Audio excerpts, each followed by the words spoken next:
Hi guys, welcome to another video here on my channel. For those of you that are new, my name is Lakia and welcome to the Chaotic Critic family. For my returning subscribers, welcome back. Here on my channel, I share planning and organizational videos, plus so much more over on my blog, chaoticcritic.com. The link is always in the description box. The whole premise of my channel is to share with you guys how I'm crushing the chaos in my life with hopes that you'll be inspired and encouraged to crush the chaos in yours. Today's video is another edition in my Planning for 2020 series. If you're new to the channel, I will have the series links in the description box, but just a little gist of what it is a series of videos that talk about planning in general, the basics, getting you focused for the new year, choosing the right planner for you, what exactly are you looking for in a planner, and I do have giveaways that I have been doing as well. So I have two giveaways open right now.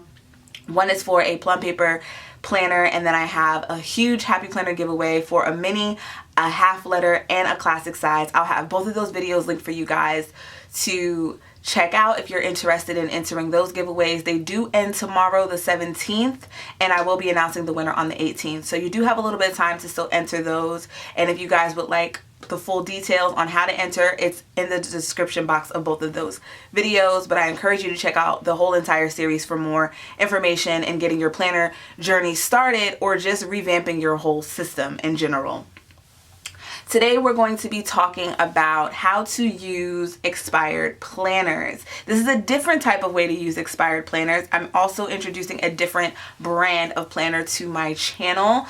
I have talked about horizontal planners. I talked about the vertical planner with the Plum paper. This is another kind of vertical planner, and this is a list planner, which a planner I've never seen before quite like this. And Handwritten Paper Co., which is the brand of this planner, did send this to me to share with you guys. So I'm excited to do so. But just a little bit about the cost of the planner. It is a base price of $40, but I do have a coupon code 2019 off. I'll have it on the screen and in the description box, which will bring the price down to $36. The layout is a monthly calendar and a weekly layout and a monthly focus. They also have inserts that you can add. They're $7.50 each in the sections of business, fitness, meal planning, and notes. And the inserts are a little bit different. They are sent in a sticky note form that you can then clip into the planner and interchange within the weeks. And they're about 1/3 of the page. I'll show you guys an example of that. They also have accessories such as bookmarks. They have the Today bookmark, which is $5, but I would recommend getting the 2-pack, which is around $8. And they have an adhesive pocket, which you can put in the back of the planner for $3.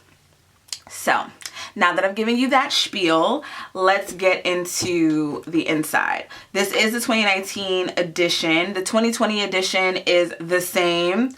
The cover is just different, but I will have the information on Handwritten Paper Co. linked in the description box for you guys to further check that out. But everything else is pretty much the same minus the cover. So when you open up the planner, you have the letter here, and then you have wellness, the 4 dimensions, which is the focus of the planner. The 4 dimensions of wellness are physical, emotional, and mental, social, and spiritual. And then they break it down for you. And then they have balance and wellness, so more information. Then they have journaling as a practice, routines, time blocking. I've talked about this before. It's that hourly format, but one of my favorites that I've been obsessed with lately is Jordan Page, and she has talked about, from funcheaperfree.com, she has talked a lot about time blocking. So this is basically what time blocking is.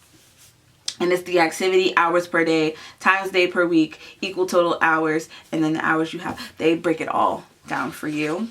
So step 1, list your must-dos and want-to-dos. Step 2, prioritize your tasks.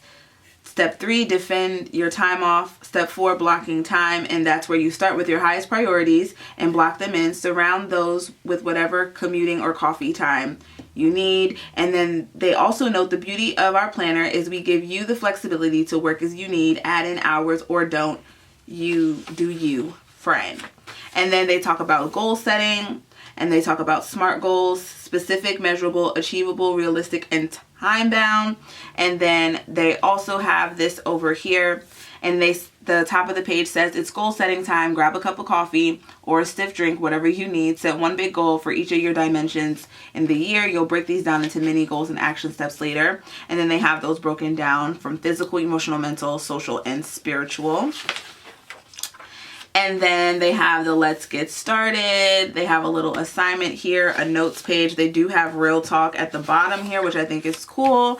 And then you jump into the month. So each month you have the month on 2 pages. This is a little smaller than I have seen in other planners. The monthly layout, you have a priorities checklist.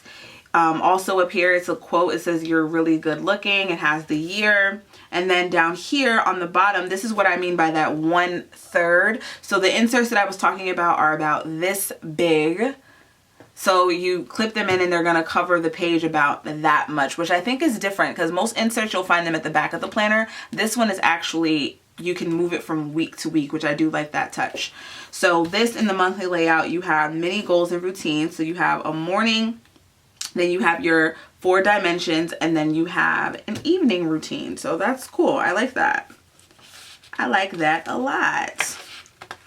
So that is a gist of the planner. Now, just to show you guys the bookmarks, we have this one, which is the today at the top, and it says be a doer. And then the other one is life well written, and this has note at the top. And these are pretty thick, if I say so myself. And then there's note paper in the back. It's just blank. And then this is a little note about the Megans, the 2 girls that made this planner. And then this planner ended with the month of January inside of it. So just to show you guys December, it says supercalifragilisticexpialidocious. Brr, it's cold in here for November. It's getting a little spooky in here for October. You are blessed with this life you live for September. August was you are courageous and brave. You've made it through half of the year. Keep chugging along for July. For June, well, pin a rose on your nose. And then May, like I said, was you're really good looking. So now let's get into the different ways in which you can use this. So the layout itself is broken up like this. So you have Monday through Sunday, and you have these checklists, which are amazing. You can do so many to-do lists. I mean, the possibilities are endless. It also has a quote at the top of the week. For this particular week, it says, every thought we think is creating our future work, Louise Hay. And then over here is the monthly calendar, and that week is blocked off. And the weekend, as you can see, is split into 2 parts. Now, when I say the inserts, when you were to put the inserts in here, this is about how much they would cover when looking at the weekly layout in general. That is how much those inserts would cover. But I found 3 different ways that I would use this and not using it as Monday through Sunday. And the first one is to break it into sections. And I would use this if I was to just have like a catch-all, just running to-do list for like larger projects and stuff that I was working on. So this one would be for content. So I have videos that I would film, ideas in general, photos to take, photos that I would want to take in the future, hashtags for social media, a miscellaneous one, and then emails that I would want to send. And then other ones that I had were blog and video thumbnails that I would do. So that's just another category idea. And I basically use stickers just to cover up the days of the week, and it worked that way. And then the other one that I did as far as breaking it up, we'll get back to the hourly in a second. Okay. Then the other one that I had as far as sectioning this off was a clean with me, and this is different areas in my home. Now I also highlighted and checked it off just to show you the 2 different options. So this is bedroom, bathroom, office, living room, guest room, vacuum, miscellaneous, and then I broke these up even further and I made it to buy, checklist. I did go ahead and cover up the month with another sticker.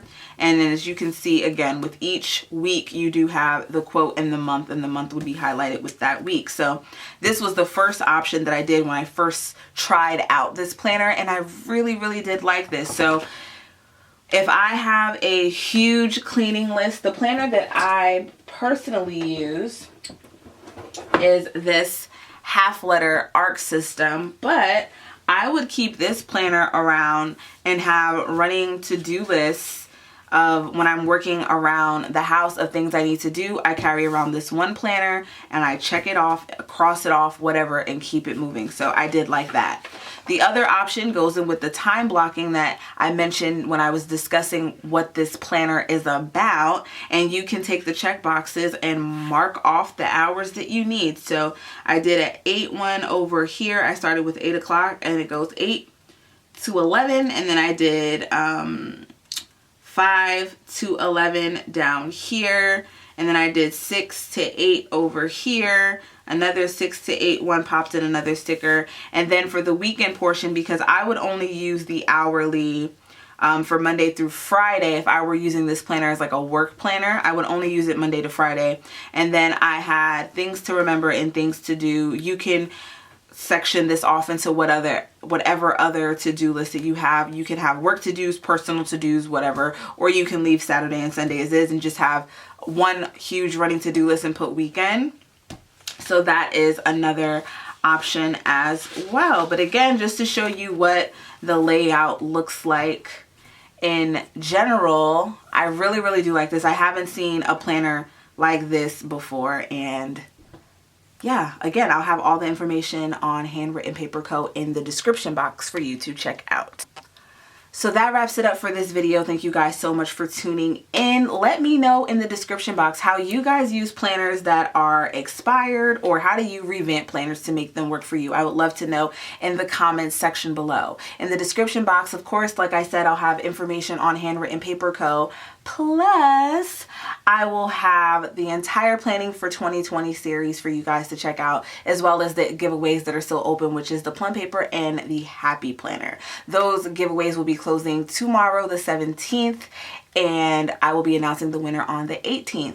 Also, be sure to check out any related videos, as well as the links to my blog and Instagram. The blog is chaoticcritic.com. My Instagram is @chaoticcritic. If you're not subscribed to the Chaotic Critic fam, what are you waiting for? Would love to have you. Please click that subscribe button and the notification bell. And for all of you that have been interacting and commenting throughout this whole series, I thank you so much, and I'll see you guys in my next one. Bye.